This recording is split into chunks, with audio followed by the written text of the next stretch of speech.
రాష్ట్ర ప్రజల ఆశాజ్యోతిగా, రైతు బాంధవుడిగా 5 సంవత్సరాలు రైతు అన్నవాడికి కష్టం తెలియకుండా పరిపాలించిన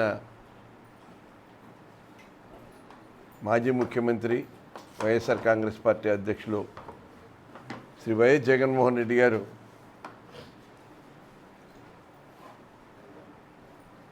ఇవాళ ఒక బర్నింగ్ ఇష్యూగా పొగాకు రైతులు పండించిన పొగాకు, ఈ పొగాకు రైతులకు నేపథ్యం కూడా ఎవరు పడితే వాళ్ళు ఇష్టం వచ్చినట్టుగా పొగాకు పండించే అవకాశం కూడా లేదు. ఎవరైతే పొగాకు వేయడానికి లైసెన్స్ హోల్డర్ ఎవరైతే ఉన్నారో వాళ్ళు మాత్రమే పొగాకు పండించాలి. అదే సిస్టమ్ కొనసాగుతుంది. ఇవాళ రైతులు పండించిన పొగాకు, ఎందుకంటే లక్షల్లో పెట్టుబడి పెట్టి పండించే పంట అది.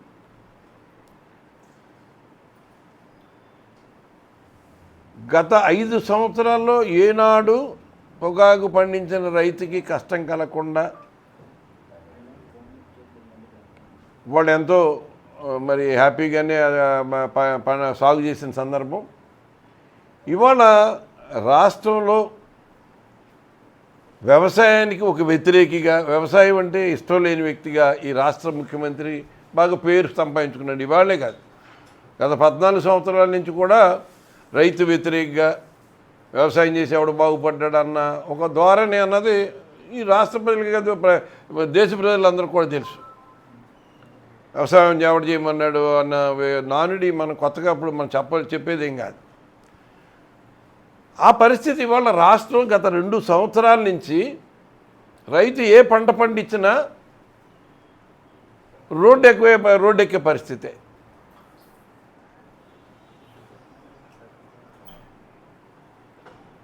గత సంవత్సరంలో మిర్చి పండించిన రైతు మిర్చి ధర లేక రోడ్డు ఎక్కితే అక్కడ జగన్మోహన్ రెడ్డి గారు పలకరించడానికి వెళ్తే రైతులందరూ ఆయన ఆహ్వానించి, మీరు మా గోడుపై వినండి, ఆలకించండి, ప్రభుత్వం మీద మీరు ఇస్తే వచ్చి కొంచెం మాకు న్యాయం జరుగుతుందని కోరితే అక్కడికి వెళ్తే అక్కడ రాద్ధాంతం చేశారు. పత్తి రైతులు పండించిన పంటకి పత్తి రైతు గిట్టుబాటు ధర లేదంటే అక్కడికి వెళ్తే అక్కడ రాద్ధాంతం చేశారు. మామిడికాయల రైతులు పండించిన పంట మామిడికాయలు దిగుమతి మాకు ఖర్చులు రావట్లేదు, మా 5 సంవత్సరాల్లో మీరు ముఖ్యమంత్రిగా ఉండగా మాకు ఎప్పుడు ఏనాడు ఇటువంటి పరిస్థితి రాలేదని ఆ చిత్తూరు రైతులందరూ పెద్ద గొడవ చేసి అక్కడికి వెళ్తే దాన్ని పెద్ద రాద్ధాంతం చేశారు. ఇవాళ ఏ పంట పండించిన ఇవాళ పొగాకు రైతులు, మొన్న ఆక్వా రైతులకు సంబంధించి మరి 5 సంవత్సరాలు ముఖ్యమంత్రిగా జగన్మోహన్ రెడ్డి గారు ఉండగా ఏనాడు ఆ సమస్య రాలేదు. ఆక్వా రైతులకు న్యాయం జరిగింది. ₹1.5 కరెంట్ ఇచ్చి ఆదుకున్నాడు. ఫీడ్ రేటు కంట్రోల్ చేసి రైతులకు న్యాయం చేశాడు. రైతులకు వచ్చిన పంటని అమ్ముకోవడానికి అక్కడ ఒక బోర్డుని ఏర్పాటు చేసి అక్కడ రేటు రైతుకు వచ్చేలాగా చేశాడు. అక్కడ వాళ్ళు ఆక్వా రైతులు గగ్గోలు పెడతా ఉన్నారు. వాళ్ళు పొగాకు రైతులు రోడ్డు మీదకి వచ్చి గతంలో మరి ₹387 యావరేజ్ రేటు ఉండే పరిస్థితి ఉంటే ఇవాళ మాకు కనీసం 220, 230 కూడా రాని పరిస్థితి ఉంది. మీరు వస్తారని తెలిసిన తర్వాత ₹10 పెంచి ఇస్తున్నారని అంటే ఇవాళ రాష్ట్రంలో అడ్మినిస్ట్రేషన్ అంతా ముఖ్యమంత్రి గారి నారా చంద్రబాబు నాయుడు గారి అడ్మినిస్ట్రేషను, ఈ కూటమి ప్రభుత్వం, ముఖ్యమంత్రి, ఉప ముఖ్యమంత్రి, కాబోయే ముఖ్యమంత్రిగా ప్రాజెక్ట్ అవుతున్న వాళ్ళ కుమారుడు, ఇంకా బీజేపీ ప్రభుత్వం కూడా మేము ఉన్నట్టుగా తానా అన్నది వాళ్ళు, వీళ్ళందరూ కలిపి ఏంటంటే కార్పొరేట్ వ్యవస్థల్ని కార్పొరేట్ స్టైల్లో మెయింటైన్ చేస్తున్నారు. రైతు ఎలా పోయినా పర్వాలేదు. అటు కేంద్రంలో ఉన్న పాలసీ కూడా దీనికి ఇంచుమించుగానే ఉంది. వాళ్ళు కూడా ఏంటంటే కార్పొరేట్ వ్యవస్థల్ని 2-3 వ్యక్తులను పెంచితే సరిపోద్దన్న ఆలోచనతో వాళ్ళు అదే ఆలోచనతో ఉన్నట్టు కనపడుతుంది. ఇక్కడ ఏంటంటే అలాగే రైతులు పండించిన పంటకి వాళ్ళు ఇన్సూరెన్స్ ఇవ్వకపోగా గత సంవత్సరం రావాల్సిన ఇన్పుట్ సబ్సిడీ కూడా ఇప్పుడు వరకు పడకపోయినా కలెక్టర్ని బాధ్యతలు చేసి బాధ్యులను చేసి రైతుల ద్వారా ఇన్సూరెన్స్ కట్టండి, ఆ టైం అయిపోతుంది, ఆ టైంలోగా ఇన్సూరెన్స్ కట్టించాలని ఒత్తిడి చేసే పరిస్థితికి ఈ ప్రభుత్వం దిగజారిపోయిందంటే ఒక సిండికేట్ అయిపోతూ ఉన్నారు. మిర్చిలో అయినా అంతే సిండికేటే, ప్రతి అయినా సిండికేటే, మామిడికాయలు అయినా సరే సిండికేట్ అయిపోతాయి. వాళ్ళ ఏక్వా రైతులు సిండికేటే, ఫీడ్ కొనుగోలు వాళ్ళే, ఫీడ్ ఇచ్చేది వాళ్ళే, అక్కడ అదంతా సిండికేట్లోకి వెళ్ళిపోతుంది. ఈ సిండికేట్ అంతా చంద్రబాబు నాయుడు గారికి బాగా సన్నిహితులు, కావాల్సిన వాళ్ళు, ఆయనకి సామాజిక వర్గానికి సంబంధించిన బడా ధనవంతులు. అంటే వాళ్ళ కోసం రాష్ట్రం పరిపాలన జరుగుతుందా? రాష్ట్ర ప్రజలందరూ 5.5 కోట్ల మంది ప్రజలు మరి ఏ రకంగా ఈ ప్రభుత్వంలో అన్యాయం జరుగుతుందన్నది ఆలోచించరా? నిన్నటి రోజున ఎంత దుర్మార్గంగా దేవరపల్లి గ్రామంలో జగన్మోహన్ రెడ్డి గారు వస్తే, అంటే ఈ ప్రభుత్వం యొక్క కుట్ర ఎంత దురాలోచన చేస్తారంటే, జగన్మోహన్ రెడ్డి గారు వస్తే తండోపతండాలుగా ప్రజలందరూ కూడా స్వచ్ఛందంగా వస్తున్నారు. మనం వెళ్ళి బిర్యానీ ప్యాకెట్లు ఇచ్చి డబ్బులు ఇచ్చి బస్సులు మొత్తం రాష్ట్రంలో ఉన్న బస్సులన్నీ ఆపేసి తోలినా కూడా ఎవరో రావట్లేదు. ఎందుకు ఈయన అనేటప్పటికి అంత ఒక సినిమా యాక్టర్ కూడా లేని క్రేజ్ జగన్మోహన్ రెడ్డి గారికి ఎందుకు వస్తుంది? ఆయన వస్తే ఆయన చూడటానికో లేకపోతే ఆయనతో ఒక మాట చెప్పుకోవడానికో అన్నది వేలాది మంది మరి తండోపతండాలుగా వచ్చేస్తున్నారు. ఇది ప్రతిసారి ఇది ఈ కూటమి ప్రభుత్వానికి కంటగింపుగానే కనపడుతుంది. ఆయన ఎక్కడికి వెళ్ళినా ఆ జన సందోహాన్ని చూసి వీళ్ళ ఒంటి మీద తేళ్లు జర్లు పాగుతున్నట్టుగా ఉంది, తట్టుకోలేకపోతున్నారు. నిన్నటి రోజున జగన్మోహన్ రెడ్డి గారు దేవరపల్లి ఈ పొగాకు రైతులకి న్యాయం జరిపించడానికి, వారు గోడు వినడానికి వస్తున్నారని తెలిసి అక్కడున్న మా ఈస్ట్ గోదావరికి సంబంధించిన వైఎస్ఆర్సీపీ జిల్లా అధ్యక్షుల దగ్గర నుంచి అక్కడున్న నాయకులందరూ కూడా, అక్కడున్న పోలీస్ యంత్రాంగాన్ని వెళ్ళి జిల్లా ఎస్పీ గారిని కూడా కలిసి, జగన్ గారు వస్తున్నారు, దానికి సంబంధించిన బందోబస్తు అన్నీ కూడా మీరు అరేంజ్ చేయాలి, మీరు ఏంటంటే మీరేమీ కంగారు పడవద్దు, మొత్తం పూర్తి స్థాయిలో మేము బందోబస్తు అరేంజ్ చేస్తున్నామని అక్కడ మాట ఇవ్వడం జరిగింది.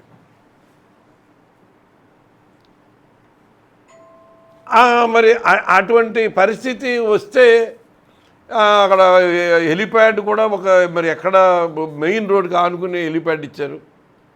మేము ఇక్కడి నుంచి తాడేపల్లి నుంచి వెళ్తే ఫ్లైఓవర్ దిగిన తర్వాత అక్కడ పోలీసులు ఒక 5-6 మంది పోలీసులు కనపడ్డారు మేము కారు వెళ్తుంటే. ఇంకంతే.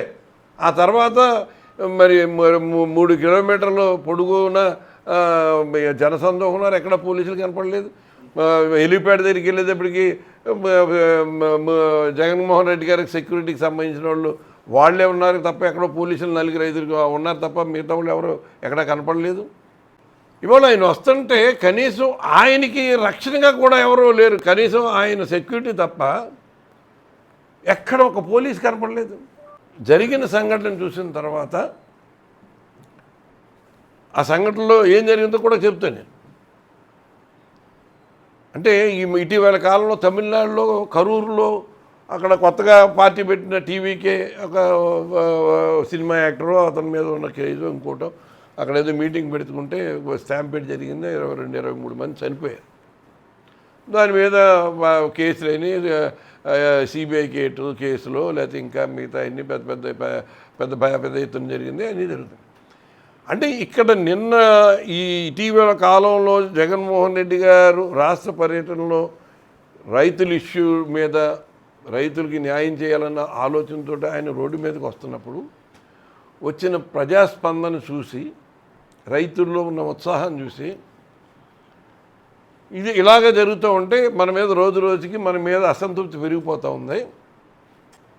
అక్కడికి వెళ్ళి ఎస్పీ గారేమో మేము పూర్తి ప్రొటెక్షన్ ఇస్తున్నాం, బందోబస్తు పెడుతున్నాం, మీరేం ఆందోళన పడక్కర్లేదని చెప్పిన తర్వాత అక్కడ కనీసం పట్టుమని 10 మంది పోవడం, పోలీసులు లేని పరిస్థితి ఉంటే వేలాది మందిని ఏ రకంగా వాళ్ళు కంట్రోల్ చేయగలుగుతారు? అంటే అటువంటి స్టాంపేడ్ జరిగితే దీన్ని అడ్డం పెట్టుకుని జగన్మోహన్ రెడ్డి గారి పర్యటనని కట్టడి చేయొచ్చు అన్న ఒక దుర్మార్గమైన ఆలోచన కనపడతా ఉంది. నిన్నటి రోజున ఆయన దగ్గరలో ఉన్నాం. అక్కడ ఆ తోపులాటలో నేను ఎక్కబడిపోయాను. నా మీద ఒక 15-20 మంది పడిపోయారు. నా పక్కన నూజివీడు ఎమ్మెల్యే గారు ఉన్నాడు, ఆయన మీద ఒక 10-15 మంది 20 మంది పడిపోయారు. ఒక పక్కన జక్కమూడి విజయలక్ష్మి గారు ఆవిడ పడిపోయారు, అక్కడ పడిపోయింది. ఒక పక్కన కన్నబాబు పడిపోయారు. జక్కంపూడి రాజా అయితే చాలా అక్కడ చాలా హ్యూమిలేషన్కి అయిపోయాడు. చెల్లిపోయిన గోపాలకృష్ణ అతను పడిపోయాడు.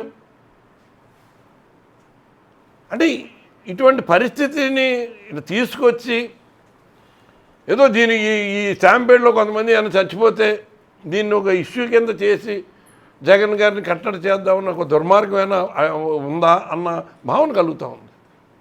ఆయన పర్యటనని కావాలని ఇటువంటి పరిస్థితి క్రియేట్ చేసినట్టుగా కనపడుతుంది. ఎందుకంటే పోలీసు వ్యవస్థ అన్నది ఎక్కడ ఏ సంఘటన జరిగినా పోలీసు బందోబస్తు అన్నది ఉండాలి ఎక్కడైనా సరే. అది మినిమం వాళ్ళకి డ్యూటీ అది. మరి అటువంటి పరిస్థితుల్లో ఇవాళ ఒక ఎమ్మెల్యే మంత్రుల స్థాయిలో ఉన్నవాళ్ళు అక్కడ పడిపోతే మేము మీద మంచి జనం వెళ్ళిపోతుంటే కనీసం ఒక పోలీసు కూడా అక్కడ కంట్రోల్ చేసే పరిస్థితి లేదంటే ఇటువంటి దౌర్భాగ్యమైన పరిస్థితి ఎప్పుడైనా జరిగిందా?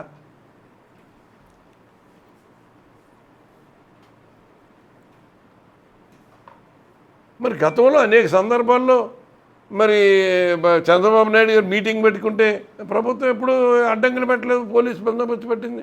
ఆయనకి అప్పటికప్పుడు మార్చేసుకుని నిర్ణయాలు మార్చేసి జనం లేరని ఇరుకు సందుల్లో మీటింగ్ పెడితే ఆ కందుకూరులో 7 మంది 8 మంది చంద్రబాబు నాయుడు యొక్క డైరెక్షన్లో అక్కడ ఆ మీటింగ్ ప్లేస్ మారితే చనిపోతే కూడా అప్పుడున్న ప్రభుత్వం ఎక్కడ కక్ష సాధింపులు లేకుండా ఉంది. ఆ తర్వాత గుంటూరులో స్టాంపేడ్ జరిగితే అక్కడ చనిపోయినా మరి అక్కడ కావాలని ఏదో ప్యాకెట్లు ఇసిరితే అందుకోవడం కోసం ఒకళ్ళొకళ్ళు తొక్కుంటే ఇవన్నీ కూడా కృత్రిమంగా చేసిన కార్యక్రమాలు. ఇవాళ స్వచ్ఛందంగా వచ్చే ప్రజా సందోహాన్ని కంట్రోల్ చేయవలసిన పోలీస్ వ్యవస్థ ఈ ప్రభుత్వం కావాలన్నటువంటి సంఘటన జరగాలని కోరుకుంటున్నట్టుగా మరి నిన్నటి రోజున అక్కడున్న వ్యవహారం కనపడతా ఉంది. ఇది చాలా దుర్మార్గమైన ఆలోచన.